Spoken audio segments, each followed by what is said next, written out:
ጊዜ ቅዱስ ገብርኤል የምስራች ያሰማችሁ። የኢትዮጵያን መከራ በቃ ብሎ ሰላም ያሰማን። መልአከ ሰላም ነው ቅዱስ ገብርኤል።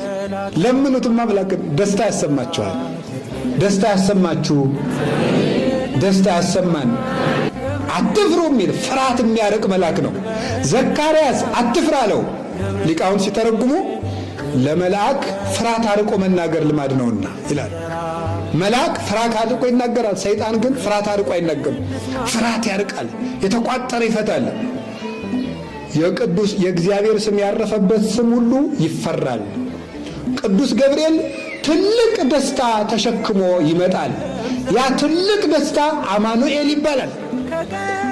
እነሆ ትወልጃለሽ፣ ስሙን አማኑኤል ትይዋለሽ። አማኑኤል የሚለውን ስም ተሸክሞት የመጣ ቅዱስ ገብርኤል ነው።